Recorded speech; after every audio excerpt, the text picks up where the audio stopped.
All right, welcome everyone. Today I am so excited to have the beautiful Sarah Bourget. Did I say that correctly? You Um, did. on here today. Sarah is a cardiac RN turned online kingdom coach who spent the last 20 years helping people recover from heart disease until God led her into a deeper calling. After walking through burnout, chronic symptoms, and a major identity shift, Sarah found freedom not through another protocol, but through surrender. She's now the founder of Command of the Heart, where she helps women become spiritually, mentally, and physically strong so they can walk boldly in their God given purpose. Her story is powerful, and I'm so excited for you to hear it. Welcome, Sarah. Thank you so much for joining me today. Yeah, my pleasure. Thank you for having me. Of course. All right, so let's get into it. You've spent years in the medical world walking people through recovery. Can you take us back to what first led you into heart care and what that journey looked like for you? Sure. I started on a medical telemetry oncology floor in a local hospital that I went to nursing school in the same town. And because that's kind of an odd mix. Generally, they have a medical surgical or a medical telemetry, but it was all that. And so, right out the gate, I didn't necessarily know heart was my thing. I actually was kind of exploring with oncology. Oncology actually got taken to a different floor for a little bit. And then all of a sudden, I had an opportunity to like specialize. Was I going to start to like take the chemo classes and do that? At the same time, the hospital was taking a route, putting more time, energy in growing and expanding its heart care. They were going to start an open heart program. And so I thought it was a little young in my career to necessarily help people in that period of death. Because a lot of the people that come to the hospital that require chemotherapy, they're the sick of the sick. And although that has been a blessing and I still love helping people in that stage of life, I didn't know that I wanted in my early 20s to I didn't want to start my career there. So that kind of led me off into heart care. And I went to be a post-angio nurse. So when people had a heart stent or things like that, they would come back and I would be the nurse that helped them recover until they could go back on the main floor. And then I thought, well, that's just not enough. I gotta get in the front row and see what happens when they're actually down in that procedure room. And so that is the specialty nursing that I got to do. And so if people were having an active heart attack, if they were getting checked out, if they needed uh, pacemakers or ICDs, maybe words you don't even know and understand, I got to do those things. And I can remember one of my mentors in that area. As one of the patients was coming in actively having a heart attack on the helicopter. And I'm like, kind of like hitting her with my elbow, going, "Isn't this so cool? We're going to help that person." And she looked at me and was like, "You do this a few more years. We'll see if you keep that kind of spunk about you," kind of thing. But love that. And then I got to go to ICU for a while. I was starting my family, and that specialty area just was a little bit more demanding than I wanted in the balance of a family. And then the job that I think outside of cath lab came available, and that was cardiac rehab. And so for the last 10 years of my hospital stay, I got to facilitate a cardiac rehab department. And that was my jam because I got to help people start looking at wellness versus just sickness. And so that's where things really began to change. Oh gosh, I love that. Well, thank you so much for sharing the backstory there. So, at what point then did you start to feel the disconnect between what you were doing professionally and how you were starting to feel personally? That's an interesting question.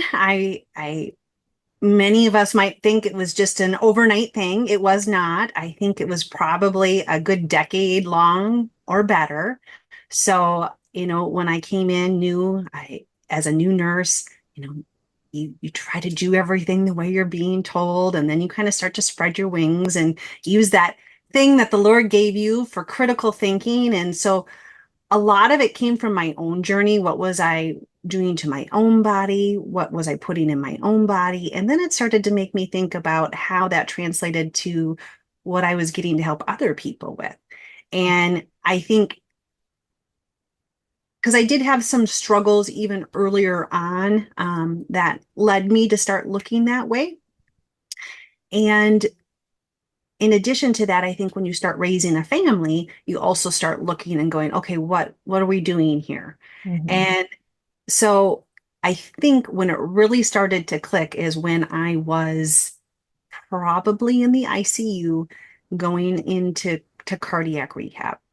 Because one of the reasons I got that job, it's actually kind of a funny story. I applied for it first and didn't get it. And, I told all the people and whatever because I was a shoo-in, right?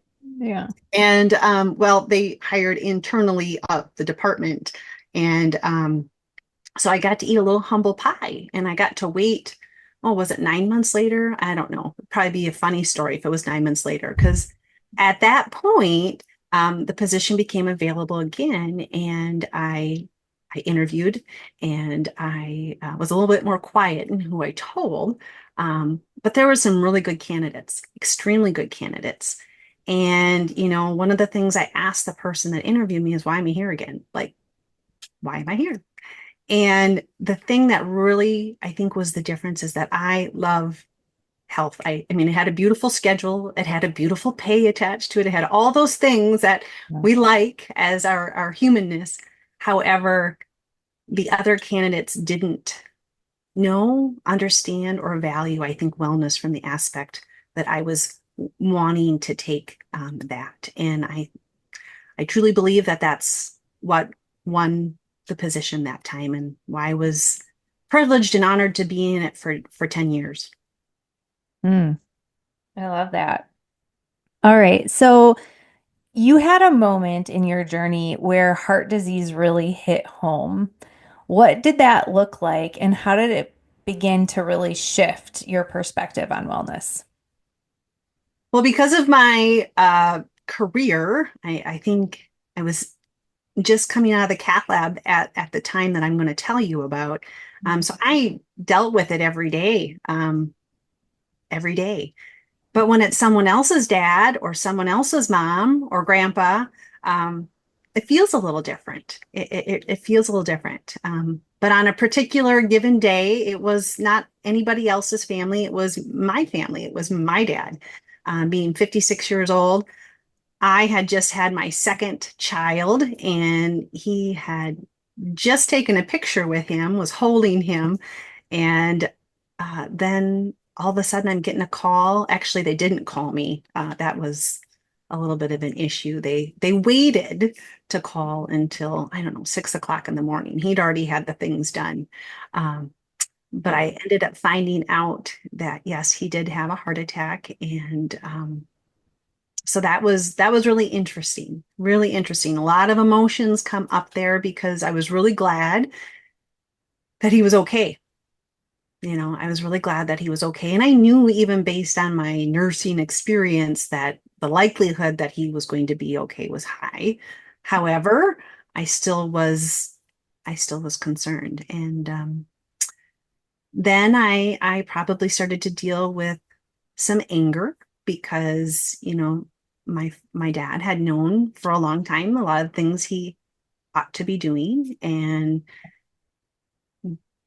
his kids or his grandkids and his own well-being just never seemed to be high enough to start shifting some of those habits. And so and I saw that a lot in like cardiac rehab and my whole time in that, like when you desire someone to change more than they desire themselves. And that's it's an interesting place to wrestle through. So Yeah, for sure. I can relate to that. I have some family in my life that I can love and lovingly nudge, but it's hard to mhm. get them to want to do it for themselves, for sure. So, And I play good cop, bad cop, and now I'm leaning into God's. direction, just to love him where he's at. Yeah. Well, Love him where he's at. And when he's ready to make a change, I have the knowledge and the ability to help. yeah, for So sure. Well, I love that. Well, many of us really reach a breaking point before a breakthrough. And so, what were some of like the early signs for you that something deeper was going on physically or spiritually? I have to think about where to take this one here.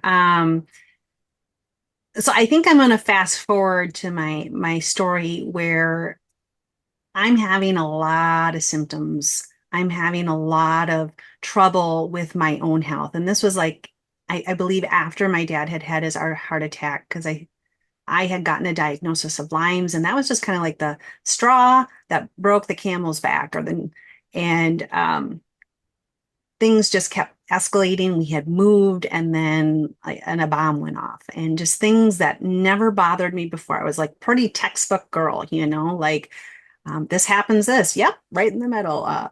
This is what happened. Yep, that's me.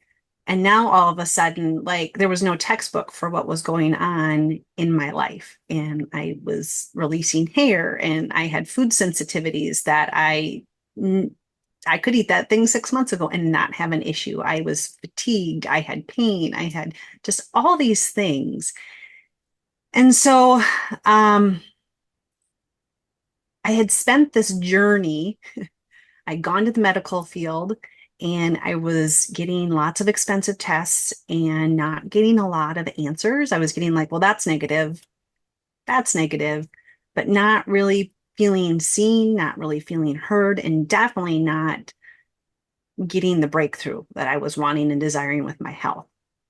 And so then I went alternative, and God was gracious and led me down some paths that I got to divorce since then, because he leads us to certain things for certain seasons, certain time. And as we grow and we mature, that doesn't always get to be remain. We don't always get to remain there. But in that, I dropped about $50,000 at least, doing supplements, doing muscle testing, doing I mean, chiropractic care. I did a lot of different things. And I did start to finally feel at a baseline, like, because there was a point where I couldn't even function. And so now it's kind of coming back to baseline. But the breakthrough, I think, that you're asking about really started to happen when that life got old, and I started to get a breath and some vision, like there's more than that. And do you want that? Do you want to get do you want it? And so I got to say a hard yes to something that really started to look spiritually. And when I did that, my health got turned upside down in the most beautiful way. And so I think that was the breakthrough. I got to the end of myself and all the things that the world could offer, and got to say yes to God in a powerful way. Mm. Gosh, that's beautiful. I love that so much. And I can relate in a way too. I struggled with some autoimmune things and kind of went through a similar journey. And it's interesting because it's almost like this fight. You're fighting to get better and to heal and for your health. And so, as you look back, was there a turning point there in your healing journey that kind of shifted from that striving or fighting to more of a surrender? Yes. um, so I think, part of it was I got to be part of a program. It was called Fear into Faith. And I wasn't going into it for health purposes. To be honest, I had a good friend that's like, you should do this challenge with me, this 5-day challenge. And then came the pitch at the end, and I paced and paced and paced at my parents' house in their infrared sauna. And God was calling me to say yes. That's the yes I got to do. And I tried to make it about so many things. I tried to make it about money. I tried to make it about time. I tried to make it about everything other than what it was. And so when I said yes to that, that gave him license to come in and do some cleanup work. And so that program was 6 months. I actually did it 3 times. So I did it for 18 months. And again, it worked at the layers because that first 6 months was really hard. It was hard for me to look in the mirror and love what I saw and like really look in the mirror, not just a quick glance, but like look in your eyes and say, I love that person. They're amazing. They are enough, you know? So it took that journey of like taking those layers off and like rebuilding who I was in him, where I remember we did this assignment one day and we had 4 quadrants and we were supposed to put numbers to it and then make goals. And, I was strong in all these areas. And by the way, I didn't mention I'm the wife of a pastor. So, one would think that my spiritual score ought to be high. But I found that that was really where I was lacking. And it's not that I wasn't going to church and not that I wasn't doing the things, but did I really believe that God was the centerpiece? Was I allowing him to have access to all these parts of me, these uncomfortable parts, these parts that were what I felt were ugly? Um, and the true answer was no. And so, like, again, I was striving, right? Because if I could do a protocol right, but there comes a point where it's really hard because when you do it perfect and you still don't get the outcomes, who holds you at the end of the day for that? Mm. Who holds you at the end of the day for that? And so that's what he started to teach me, is like that spirit of perfectionism and that spirit of control. They weren't, they were robbing my joy. They were robbing my peace. And so Fear into Faith began that culturing of that. And I left that in a very beautiful space. And it led to another opportunity, because then the Lord led me to a program called Limbic Rewire. And it deals with neuroplasticity. And I still had some of those nuisancy food sensitivities. And I had been kind of labeled in my family as the killjoy, because nobody wanted to go out on a date with me because I couldn't have this, I couldn't have that, So basically, I'd eat before I go and watch everybody else eat and then, go home. And I didn't realize, I thought it was just my family, like they just needed to get used to that and that would be okay.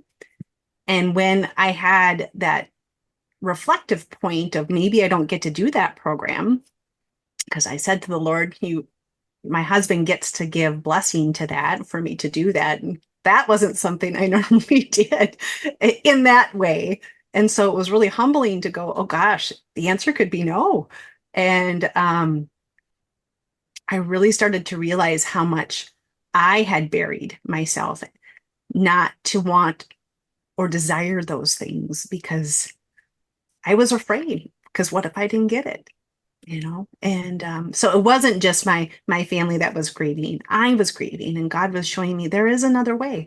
And the cool part of the story is, after 4 months, one of my main goals was to go to a women's conference and be able to eat out and not have to be obsessed about where I was going to go, what I was going to eat. And again, it's not all perfect, but I did make that goal. And many of the things that were food sensitivities, I still get to be careful, but they're not like they were. So it's Mm. awful amazing. Oh, that is so good because it can be so isolating to Mhm. have so many food sensitivities, and it can be so hard in community Mhm. to handle that because you have to bring your own food, or you have to, there's so many things. And there was a point in time that we felt like that was a way that the enemy was keeping us in bondage. And so it was just so gosh, I love this so much. I'm so excited that God has just led you down this path and then, helped you with this. So I want to know a little bit about, like, as this was all happening, you had shared at one point that there were some lies that the enemy whispered during this like unraveling. Which one felt hardest to shake, and how did God begin to rewrite that narrative? This is a very challenging question. I want to just tell all those listeners out there, if you were in the hot seat, what would you say? Um, I think that it is a very challenging question. Do I get to just pick one? You can pick more than Uh,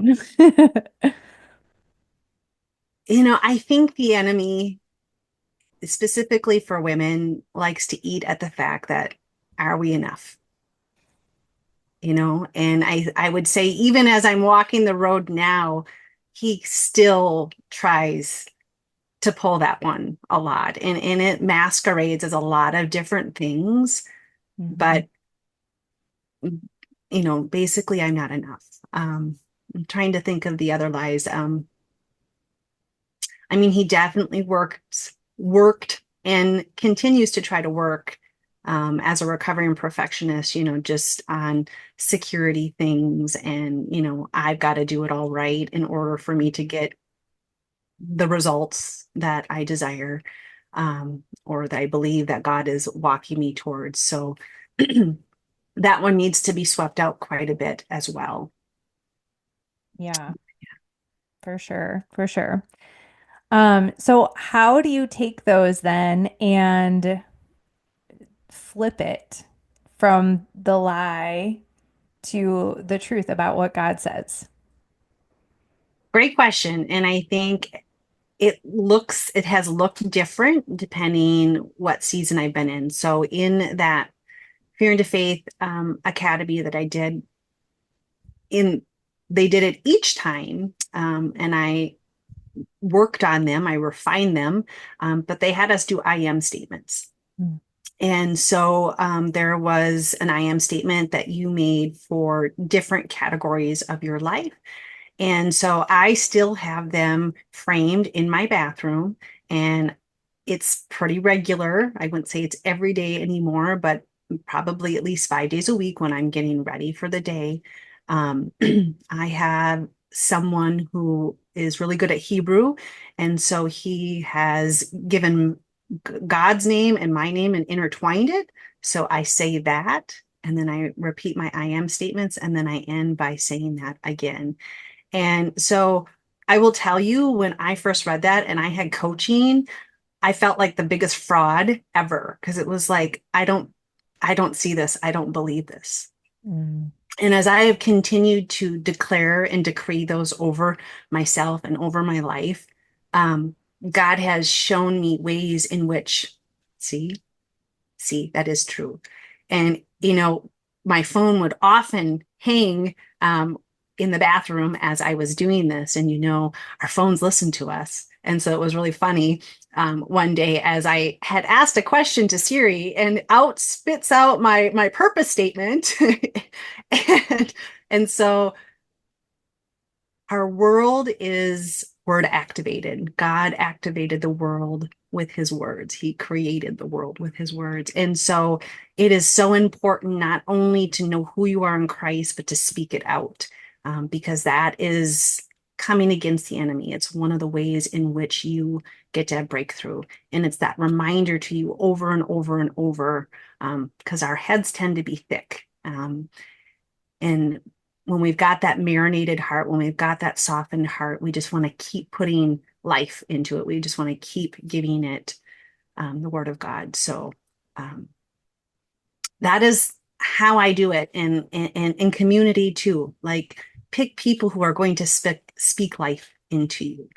And God did a huge overhaul in this season where transition really started to happen. After I said yes to that one program, I read the Bible cover to cover, first time ever. Again, it sounds awful to say as the wife of a pastor, but I had never done, I had never done that. And then I did it 2 times, year back to back, and the things that God did, because to make time for that, I had to move my priorities, and moving those priorities caused certain people to fall out of my life.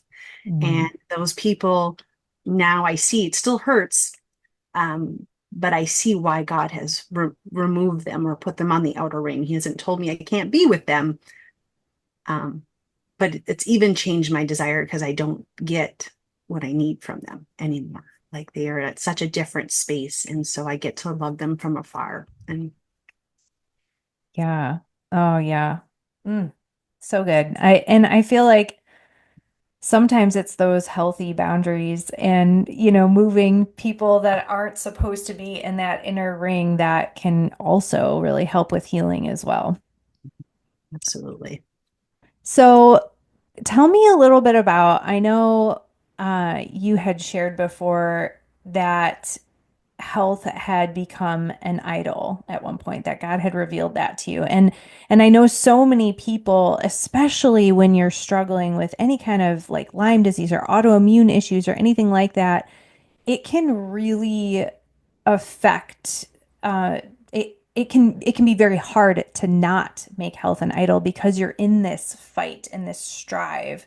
So how did that um, revelation land for you? And what changed after that? And how did you shift that? Oh, how do I answer that question? Well, there was a time where I became very uh, strict in my eating, both from a health perspective and then some of it, my all my sensitivities. And when I was raising the young kids too, like I hope I'm not going to get in trouble for saying this, but I was like the sugar Nazi, like no sugar. And Yeah, so, I was uh, too.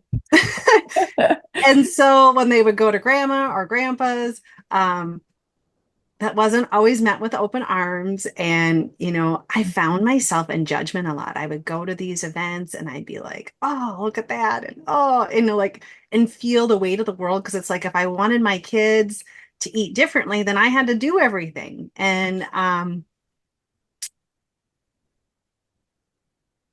it wasn't in the moment. I think it was after the moment when I started to get this revelation from God that it was like, you get to ask for forgiveness there. You get to repent because food, yes, food is medicine. Food is meant to be nourishing. Food is fuel, and fuel is fellowship. And we are to love one another. And so, again, I'm never supposed to be a stumbling block for my brother or sister in Christ. And so, again, food can be that. And so, am I asking questions to seek to understand where they're at, or am I just trying to be right? And I Mhm. found that if I was really honest with myself, I was often trying to be right. And I was trying to guilt people into coming over to the light, living the certain way, and it wasn't done from a heart of malice. I mean, I truly wanted them to be healthy. I wanted them to be well. But then if you come back to my dad, he just was not going to choose to do that. Yeah. He continues to struggle to do that. And I have that beautiful opportunity to love him anyway. And so when health becomes your world, like again, if you take out a piece of paper and you start itemizing your day and where you're investing your time and your thoughts and your heart and your energy, if it's all wrapped up in food, the buying of it, the preparing of it, the cleaning up of it, like all the things, is God really first? Is God really first? And where does your family fall after that? Specifically your husband, because he's husband or significant other, next is the next priority, and then family. And so I was elevating this. And so I can't say it's always perfect now. I invite the Holy Spirit in, and I think that's what's really, really different, is that health used to be over here and God used to be over here. And now he's teaching me it gets to be together. It doesn't get to be segregated, because together there's synergy, and you're going to get transformation that you would never, ever get if you keep them separated. And that is where, as followers, and I'm not just believers, but followers, because we can believe something, but to follow means we're going to follow this road that's going to lead us to change. And so, being a follower of Jesus, of the Holy Spirit in your health, he is going to change you. He's going to change you in ways that those that just believe or maybe not believe in God at all, they're not going to see the same transformation. Yeah. Oh gosh, yes. So true. And I feel like so many times we feel like we have to control everything. And so, I feel like that's kind of when it becomes an idol. But when we kind of give it up to him, I mean, it's not about like, okay, let's just have all the sugar. I mean, obviously, we know that's not good for us, but I do think that it needs to be in balance and in priority, and that God needs to be first. So I love that you said that. Okay, so let's shift the conversation a little because I want to hear a little bit more about what you're doing now and how you're serving people. So let's start with what was the event that happened that, God really met you at and then shifted your focus into what you're doing now.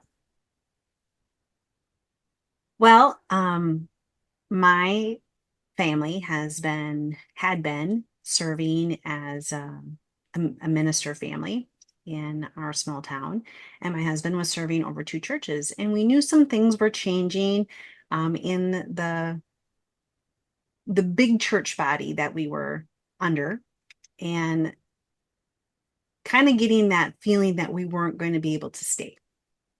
Okay. And so we knew this for some time and we were leaning in. What do we get to do? What do we get to do? At the same time, all the stuff is happening with me and how God's working at my heart and my mind and all the things. And so I was feeling like something was going to change. And I was praying because I used the word love. I loved my job. Like for it being a place where you go and you put in your time and whatever, like I loved my job.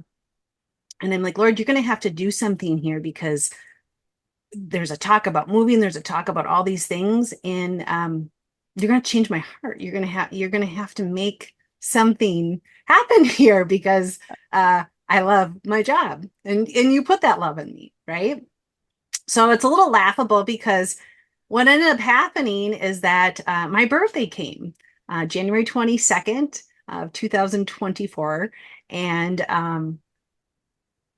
I got a big old birthday present and not one that I was signing up for. And I even probably thought about returning as soon as it was released. But as I was at work that day, the announcement for the closure of my hospital, our sister hospital, multiple clinics, other areas that this whole system served in Western Wisconsin was closing. And I was like, wow, wow. Okay, didn't see this coming. thought my husband would be gone and done before all this happened. And so here I was like, okay, and took a couple deep breaths. I think I put on a really good poker face. It wasn't even a poker face. It was real. It was authentic for my staff, for my patients. With from the time of that announcement to the time my department closed was 7 business days. Oh, So wow. it went extremely fast. And I'm just going to say seven is got significant Hebrew significance. It means Yeah. complete, so it's beautiful. So the months that came after that, I mean, I got to deal with myself at greater levels, and it wasn't all pretty. Fear came very heavy. Fear of what I was going to do, fear of provision. Who the heck am I without nursing? Who am I going to help? How is this all going to work? And as I was making ravioli, I think I was still working. So I would think it was the day 4. I was making ravioli, going to go pick up the kids from their sporting event, and God dropped, you're going to do online cardiac rehab.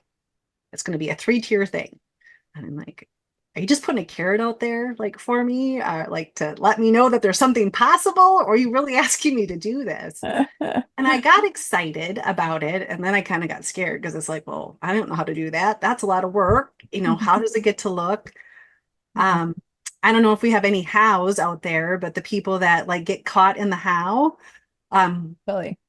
get rid of that. If you can figure out how to get rid of that, your time with God's going to be a lot more fun.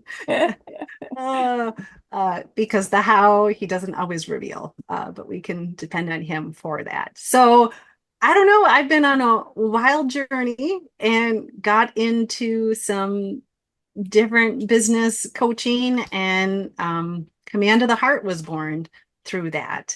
And so that is how this thing that I get to be here speaking to this beautiful lady, that's how it got to be, because I got a big old whopping birthday present that now I can say I'm very thankful for. Um, very, very thankful for. For Because we sure. don't change. If staying the same is more comfortable than changing, we will always stay the same. And so he knew he had to make it uncomfortable. And he knew he had to take away plan B, C, D, and E, which he did. Because the plan would have been just to hop to the other hospital. I've been in the system for 20 years. I could have shoot in another job, my similar job, no problem. But that was not in the cards. Oh, wow. I feel like he always does that. It's always in that way. It's like, well, let's just shake things up so that she has to go in this direction. He's done that to us quite a few times, actually. And it's always interesting. And it takes a lot of obedience and faith and courage to step into it. So the fact that you took that and you ran with it, I think is absolutely amazing. And so I'm sure he is patting you on the back for that. So what did it require then for you to build that and to step into that? And what type of people, like explain a little bit of who you help and how you help them. Sure. Well, as any new business, it kind of evolves a little bit. So originally, I understood it to be like cardiac rehab. So when I did my first launch, that is who I picked up. God sent someone who had had a heart event, was in a different country where they had socialized medicine, and they got to wait to do their cardiac rehab. So I got to be this beautiful landing spot for them to come and get the things and then go and do that in-person experience. It is evolving. I am willing and open to helping both men and women. Right now, I am really leaning in to women at this point. But again, that doesn't mean it has to stay there. I'm looking for, again, those Christian women. And again, you can be at any part of your journey, but the part that's really important is that you want more, that you're hungry and thirsty for more. So even if you would consider yourself a new Christian or a baby Christian, and again, those are not bad words. Please hear me when I say that, because we can be walking this walk for 40 years and still be a baby Christian. We can be immature because we haven't allowed God to do in us what he desires. But wherever you're at, there's room at the table to come in. So I want to teach women how to take dominion over their health, because that is something that God desires. When we know whose we are, when we know who we are because of whose we are, and we start taking the authority and dominion that Jesus Christ died for, because he died to save us, but he also gave us beautiful, beautiful power for us to co-reign with him here now on earth as it is in heaven. And if we don't open our mouths and we don't do the things, then we are leaving a huge vacancy for the enemy to keep coming to steal, kill, and destroy. And so that is the purpose of this business, of this coaching, is that I want to partner with women and let them understand if they don't know who they are. Let's get clear on that. If you know who you are, let's push into that more. So the heart is the epicenter, like thoughts come in, but it's in the heart where they kind of come out and do what they're going to do, because whatever in the heart, good or bad, is going to come out. Yeah. And so it's very important. God tells us to guard our heart above all else. And so when we start to know and understand these things, that, I'm not just dealing with the heart physically anymore. I thought I was only going to, but we're dealing with the heart from a spiritual aspect, from a mental aspect, and from a physical aspect. Because when we take dominion in the spirit, that means we're taking control of our thoughts, through taking on the mind of Christ. And when we were doing that, then the enemy better watch out because you have dominion over your body. You have dominion over that God in your stomach that says, I want the sugar, or I want this, or I want that. And again, I want to lay caution to the wind. It's not a perfect thing, right? I still find my hands in the tortilla, uh, the organic tortilla bag, like it happens. But again, how quickly are you becoming aware? How quickly are you shifting back to what you know is to be good and true? So, and again, there's a lot of confusion out there about health, and I still find myself in the sea of what's true, what's not true. And as followers of Jesus, we get to keep going to him and keep discerning and discerning and discerning. And again, I won't have all the answers for you, but we're partnered with the Holy Spirit, and he does have all the answers. And my job is to lead you through how to get in better communion with him because I want you to be successful beyond the time that we're together. And so I want that long lasting transformation. I wanted it for my people in cardiac rehab, and I want it now for those that come through the program now. I want you to be like, it changed my life. And not because of me, but because you allowed God in to do what he wanted to do with you. Mm, amen. I love that you're connecting it all together because it is how it works. I mean, we are one whole person, one Mhm. whole being. And so looking at this as a holistic perspective, I think is so key because you can eat all the right things, but if you're stressed and struggling in your mind, you can still have a heart attack. You can be working out and be, fueling your body in the way that science tells us to and be missing a huge piece that can really, take you down. And so I think it's just amazing that God has put you on this path and put you in a position really to help people that maybe didn't know that they had to look at it in that way and didn't realize that it all really fits together. It's like a puzzle, and it's got to really have all the puzzle pieces just right. And so, But someone that I coached with talked about it um, like a calm, like you can have all the right numbers, but if you don't have that last number right, it won't open. And so that is kind of a really similar thing. And, again, if we go back to the beginning of my story, doing all the right things, but not having that breakthrough. God is your breakthrough. He's your breakthrough in your health. And for sure. he is the biggest breakthrough you're ever going to have. Yeah, and I think we can go and try to fill that God-sized hole with all the things. I'm gonna have a perfect diet. I'm gonna make sure that I'm doing all these things. I'm gonna check it all off my list, especially as um a perfectionist, because I am also a recovering perfectionist. So I know that, you can really dial in and try to do all the things and control it all and think, but without surrendering to him and without him, it never works. So I love that. All right. So what's one thing that you wish every woman understood about healing, but most don't? I guess, and part of my story, I guess I can share a little story. So my aunt, my mom's sister, was diagnosed with pancreatic cancer back when my third child was born.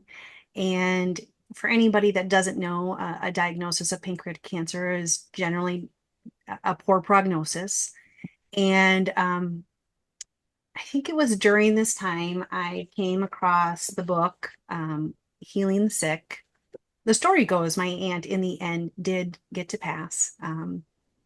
The coolest thing is though, like wherever you are in your journey, is that God will use all things for good, right? All things for good that for those that love and are called according to his purpose.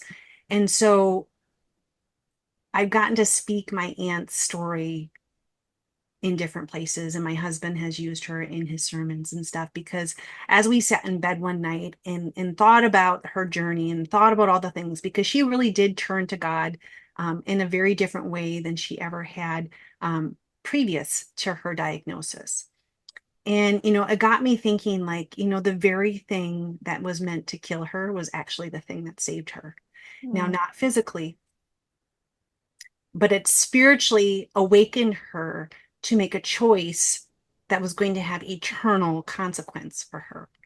And so we always just to keep leaning in because we desire that physical healing so much. And again, we get to remember we're a whole person. We are not just this earth suit. And again, this earth suit is just temporary. It's a temporary home. It's on loan. We are stewards of it. We are not owners of it. And mm, so coming back to Healing the Sick book afterwards, my mother and I had her read it, and she really was being challenged by it because, again, you start asking, like, well, why did my sister die? Why did my aunt die? Why did these things happen? You know, and I don't have all the answers for that, because again, God is outside of time and space, and he might not cause it, but everything has to get through him. right. Everything has to get through him. And so sometimes instead of asking the why, it's what do I get to learn from this? I told my husband in bed too, not during this very interesting season that we're in. And I said, what lesson do we have to learn? Let's get it locked and loaded because I don't want to hang out here any longer than I have to. And the Lord was good right away. This is a trust and obey and faith walk. So and we're still walking it.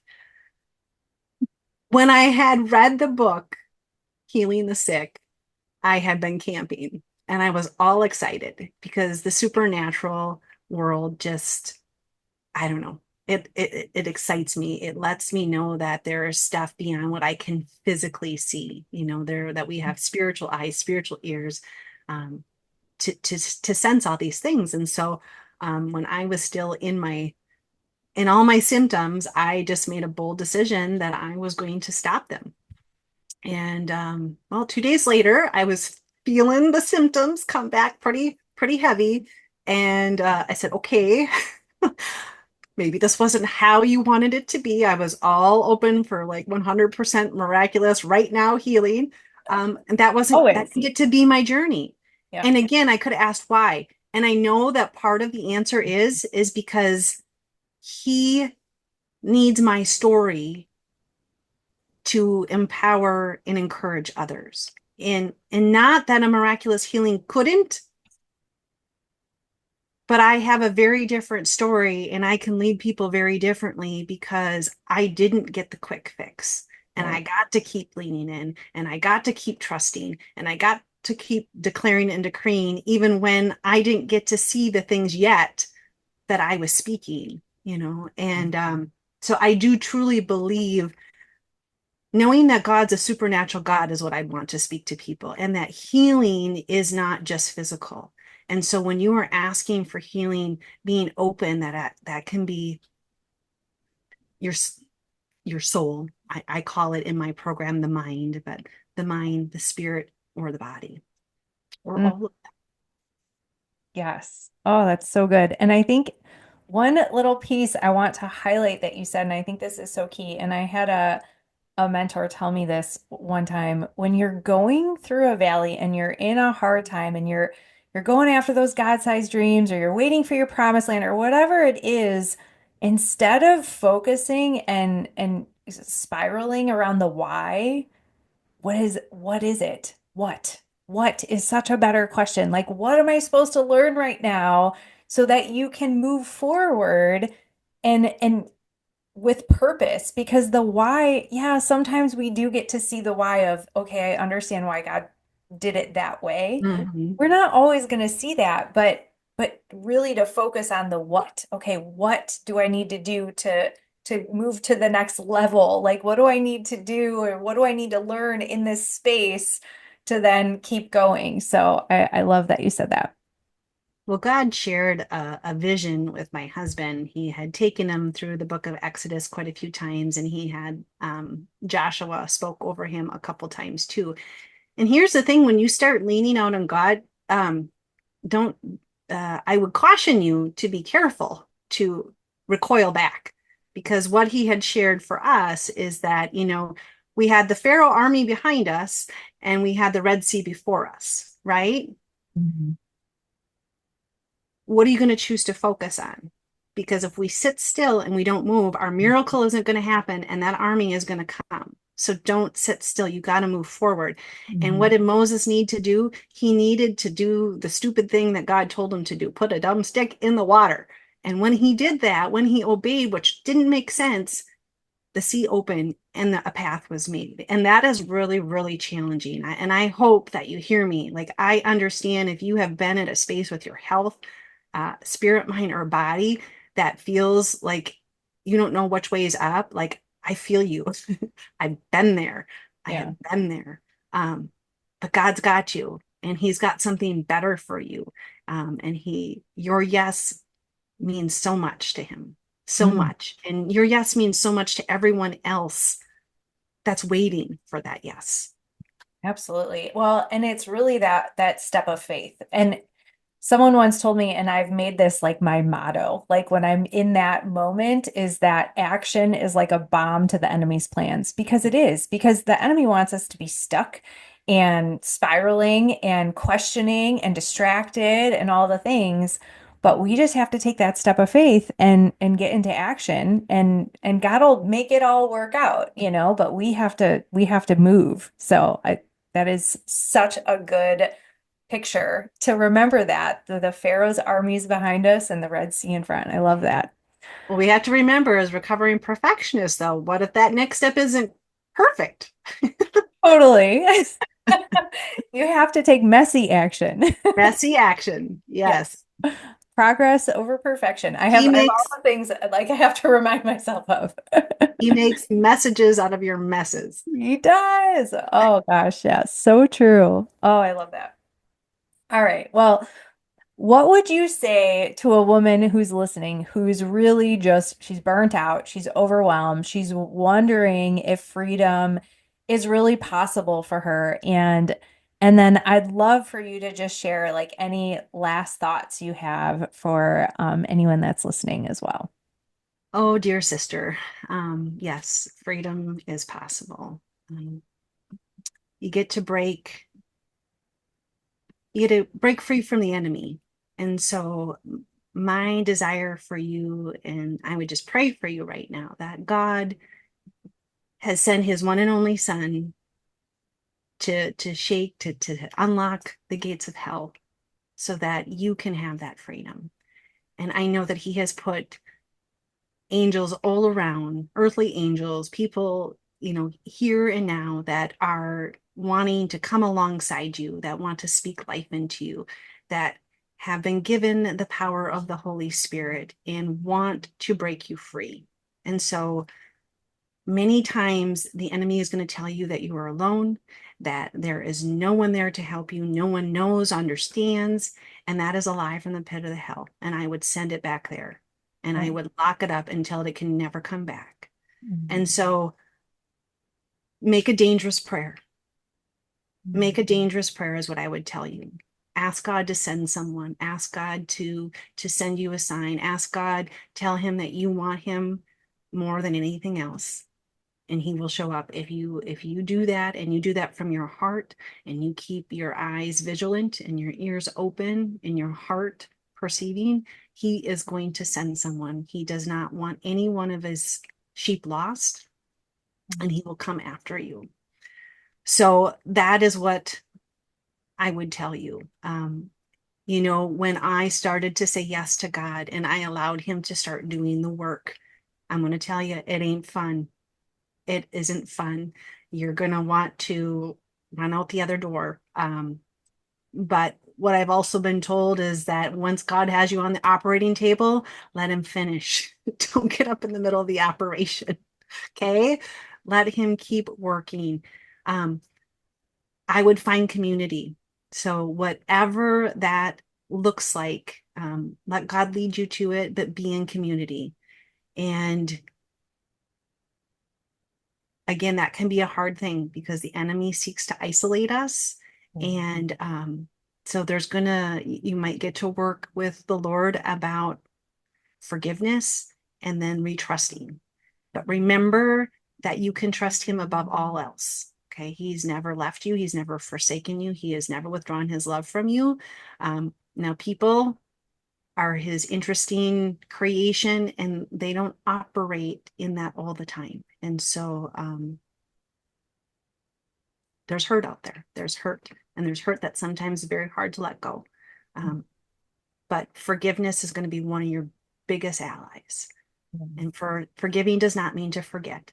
And forgiveness is a process. And forgiveness comes to us each and every day. And when we get better at forgiving in the moment, we don't have as much work to do thereafter when we get good at that because we're not carrying it. But sometimes when we're just getting started on that work, um, it can be hard. Mm. So good. Well, thank you so much. Thank you for joining me today. I appreciate you sharing your story and just really excited about all the things that God is going to do and use you to really help people to take dominion of their health and really make a difference in the kingdom because of it and be able to go after their calling because they have done that. So, what is the best way for people to get in touch with you?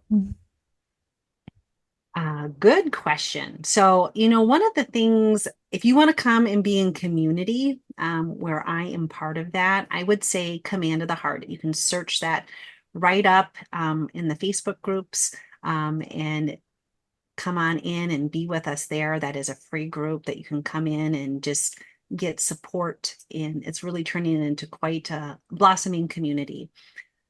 So that is what I would encourage you. I believe we're going to have a link for you down below. So I know me that works best for me not to have to remember things or write them down like that. For sure. Um, did not, but I can definitely leave an email as well that you can reach out to me.